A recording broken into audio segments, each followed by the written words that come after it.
तो ये बहुत पावरफुल स्टेटमेंट है और यदि आप ध्यान से सुने तो आप सचमुच इस दुख से निवारण प्राप्त कर सकते हैं। तो आज हम लोग समझेंगे प्रतित समुत्पाद का सिद्धांत, द थ्योरी ऑफ प्रतित समुत्पाद। तो ये थ्योरी क्या कहता है और ये क्या भूमिका निभाता है। देखिए, कोई भी सिद्धांत देते हैं, कोई भी विचार देते हैं, बड़े लोग देते हैं, जिसको लोग एक्सेप्ट करते हैं, उसको उस विचारधारा को मानते हैं।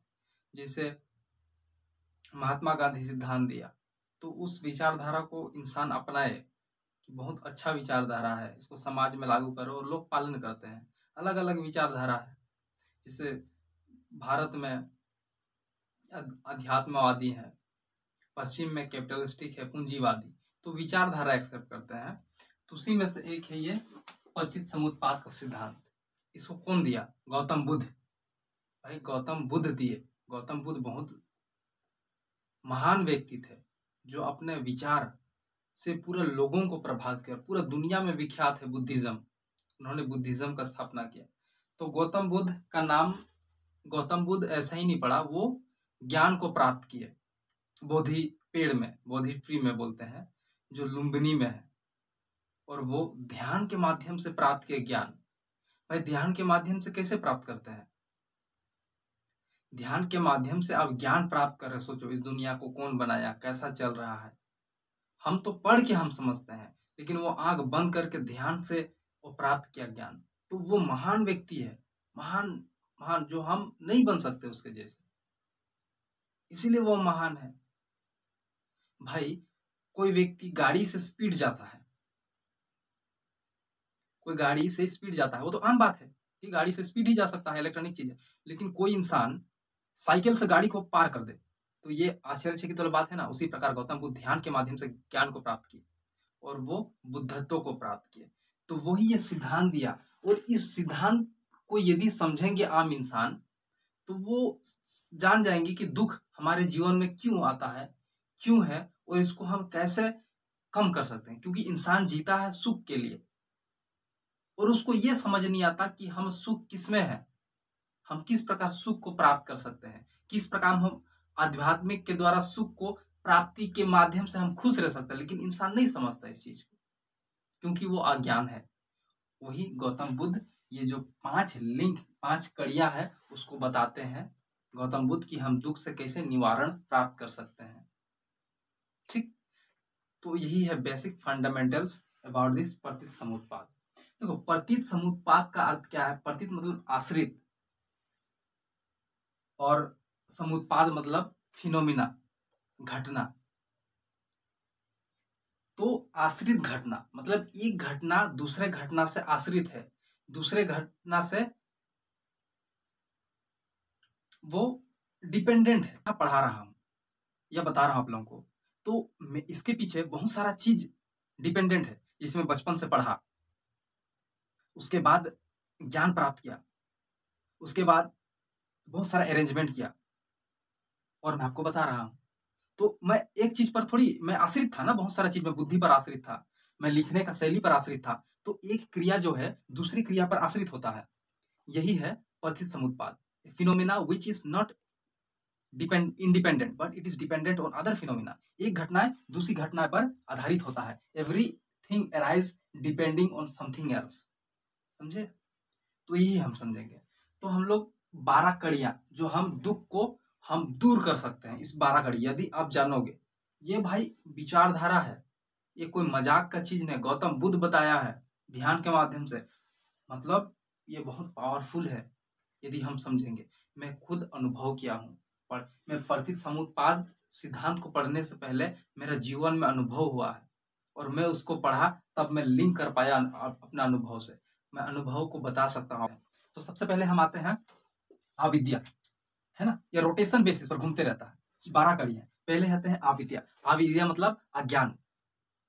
अज्ञान, भाई मेरे पास बुद्धि नहीं है तो आपको कैसे पढ़ाऊंगा? नहीं पढ़ा सकता, नहीं बता सकता। तो अज्ञान जो होता है वो व्यक्ति अज्ञान ही है। सबसे पहले वो बच्चा जन्म लेता है तो अज्ञान होता है, कुछ नहीं जानता है। दूसरा आते हैं संस्कार। अब अज्ञान की वजह से वो इंसान गलत कर देता है। भाई मैं यहाँ पढ़ा रहा हूँ आप लोगों को, मैं गलत बता दिया तो ये मेरा कर्म बन गया। भाई मैं कुछ भी करूंगा, यदि मैं गलत कर दिया तो वो मेरा कर्म बन जाएगा। समझ गए? संस्कार मतलब कर्म, जो हम करते हैं वो हमारा कर्म बन जाते हैं। और हम कर्म कब करेंगे? जब हम ज्ञानी रहेंगे, जब हम बुद्धि रहेंगे, तब तो हम कर्म अच्छा काम करेंगे। और यदि हमारे पास विद्या नहीं रहेगा तो हम अकर्म करेंगे। तीसरा आता है विज्ञान, कॉन्शियसनेस। अब बताओ, अब मेरे पास अज्ञान है, मैं नहीं जानता हूं कि वो आग से मेरे को जलन होगा, मेरे को नहीं पता। भाई बच्चा को भी नहीं पता, उसको मम्मी पापा सिखाए रहते हैं। तो बच्चा को भी नहीं पता कि आग में हाथ डालने से जलन होता है, हाथ जलता है। तो मैं अज्ञान से उसको छूऊंगा आग को, तो मेरे को झटका लगेगा, मेरे हाथ जलेगा। तो मेरे पास क्या आएगा? कॉन्शियसनेस। उसी को बोलते हैं विज्ञान, कॉन्शियसनेस। जैसे ही मैं अज्ञान के कारण उस चीज को छुआ, मेरे को जलन हुआ, तो मैं कॉन्शियस हो जाऊंगा कि अगले बार छूना नहीं है। इसी को बोलते हैं संस्कार। अब होता है नाम रूपा। अब यहीं से चालू इंटरवल, मूल थी में ही। अब आते हैं नाम रूपा। नाम रूपा मतलब जब बच्चा माँ का पेट में होता है तो वो बौद्धिक रूप से भी विकास होता है, और जब वो माँ का शरीर के अंदर होता है तो वो बौद्धिक रूप से विकास होता है और शारीरिक रूप से विकास होता है, मेंटली भी। तब तो वो बाहर आके दूध पी सकता है खुद से। माँ थोड़ी बोलता पियो पियो पियो, नहीं बोलता है ना, वो खुद से पीता है। तो हल्का हल्का बौद्धिक विकास होने लगता है, उसका शरीर डेवलप करने लगता है। उसी बोलते होते हैं नाम रूपा। अब माँ का पेट से बाहर आया तो पांचवा है षडायतन। अब षडायतन मतलब क्या होता है? षडायतन मतलब होता है 6 इंद्रिया। हमारे 6 इंद्रिया होती है। कौन सा? नाक हो गया, कान हो गया, आंख हो गया, शरीर हो गया, जीभ हो गया, है ना, और हमारा बुद्धि हो गया। 6 इंद्रिया। अब 6 इंद्रिया षडायतन को कहा गया है, गौतम बुद्ध कहते हैं। अब आते हैं स्पर्श। अब 6 इंद्रिया जो होती है हमारा, वो 6 इंद्रिया क्या काम करते हैं? छूते हैं, जीभ से स्वाद लेते हैं, नाक से सूंघते हैं, बुद्धि से सोचते हैं, शरीर से हम फील करते हैं, महसूस कर सकते हैं। तो उसी को बोलते हैं स्पर्श। अब सातवां आता है वेदना। अब वेदना मतलब क्या होता है? यदि हमारा 6 अंग हो गया तो 6 अंग क्या काम करता है? 6 अंग क्या काम करता है? उस 6 अंग से हम महसूस कर सकते हैं। भाई अच्छा खाना खाएंगे, अच्छा चीज खाएंगे तो हमको स्वाद आएगा। तो इंद्रिया से तो हमको महसूस हो रहा है ना, फील हो रहा है, सेंसेशन हो रहा है। तो उसी को कहते हैं वेदना। वेदना मतलब सेंसेशन। हमको आग में हाथ डाल दिए तो जलन हो गया, भाई सेंसेशन हुआ, हमको जलन हुआ तो हमको क्या हुआ? वेदना हुआ। जीभ से हम खाना खाए, जीभ से हम किसी चीज को खाए तो हमको स्वाद आया, तो ये सेंसेशन हो गया, हमको अनुभव हो रहा है। अब आते हैं तृष्णा। अब देखो, अब शुरू होता है यहीं से। तृष्णा होता है डिजायर, इच्छा। अब भाई किसी चीज को अब अच्छा लग गया, अब मेरे को समोसा खाने बहुत अच्छा लग गया, अब मजा आ गया, एक बार खाया, अब दूसरी बार मैं पालूंगा कि मेरे को समोसा खाना है, तो मेरे पास क्या आ गया? इच्छा खाने का। उसी प्रकार तृष्णा होता है इच्छा। जैसे मान लीजिए आपको समोसा खाने बहुत पसंद है, तो आप समोसा खाने के लिए आप इच्छा पाल लिए, लेकिन अगले दिन आपको समोसा नहीं मिला वही दुकान में, आप दुखी हो गए, फिर अगले दिन नहीं हो गए, तो हमको दुख दे रहा है ना इच्छा। तो इच्छा इसी को बोलते हैं गौतम बुद्ध कि इच्छा को पालना नहीं है। अब आते हैं अपादान।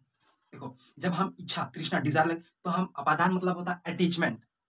जैसे कि समोसा अच्छा लग गया मेरे को, तो मैं अगले बार खाने जाऊंगा, तीसरे अगले दिन जाऊंगा, चौथा दिन जाऊंगा, तो मैं जिसको अटैचमेंट कर लिया, जोड़ लिया अपने से, लगा लिया अपना छाती से कि मेरे को खाना ही है। तो यही दुख देता है कि हम किसी चीज को उम्मीद करके उसको हमारे मन में बैठा लेते हैं, और जब वो नहीं मिलता है तो हमको दुख होता है। तो इसी को गौतम बुद्ध बोलते हैं अपादान। अटैचमेंट नहीं करना है।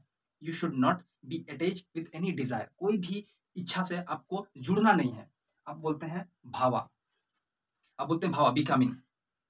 अब जब हम किसी भी इच्छा को पालेंगे अपने मन में, हमेशा मेरे को ये करना है, ये करना है, ये करना है, तो हम अपना जीवन को अगले जन्म में परिवर्तित कर रहे हैं कि हमको अगले जन्म में आना है, क्योंकि हम इच्छा रख रहे हैं। गौतम बुद्ध यही बोलते हैं कि आप इच्छा रखोगे तो आप अपने आप को अगले जन्म जन्म के लिए आप अपने आप को तैयार कर रहे हो। उसी को बोलते हैं भाव, बिकमिंग। ठीक। अब आते हैं जाति। जाति मतलब होता है बर्थ। अब आप इच्छा रख लिए किसी भी चीज का, तो वही आपको जन्म दे रहा है, जन्म देगा, हम उम्मीद कर लिए। अब आते हैं जाति मतलब बर्थ, रिबर्थ। आपको फिर जन्म होता है, पुनर्जन्म। अब छठवा आता है जरा मरण। फिर अब जन्म होता है, फिर बूढ़ा होते हो, फिर अब दुख झेलते हो, फिर अब कष्ट पाते हो, धीरे धीरे धीरे आपका शरीर नष्ट होता है, फिर आप वही इच्छा पालते हो। फिर इसी प्रकार ये रोटेशन बेसिस पर चलते रहता है। फिर ये हुआ, फिर ये हुआ, फिर ये हुआ, फिर ये चलते रहता, चलते रहता। तो इसी को बोलते हैं गौतम बुद्ध प्रतिसमुत्पाद का सिद्धांत। एक कार्य दूसरे कार्य पर निर्भर है। तो सबसे पहले मुख्य जो ये अविद्या है, इसी को हमको मिटाना है। अविद्या, ज्ञानी, ज्ञान बनिए। यदि हम ज्ञानी बनेंगे, अविद्या हमारे पास नहीं रहेगी, तो हम इन कड़ियों को तोड़कर हम बुद्धत्व को प्राप्त कर सकते हैं, और हम मोक्ष प्राप्त कर सकते हैं। यही गौतम बुद्ध हमको इस प्रतिसमुत्पाद में बताते हैं। तो आई होप इस वीडियो को आप समझे होंगे और इसको सुनना नहीं है, इसको अपने जीवन में लागू करना है। मैं यही सबको बोलता हूँ कि सुनो मत, इसको अपने जीवन में लागू करो, तभी तुम्हारा जीवन सुखी होगा, खुशी होगा। Thank you. जय हिंद।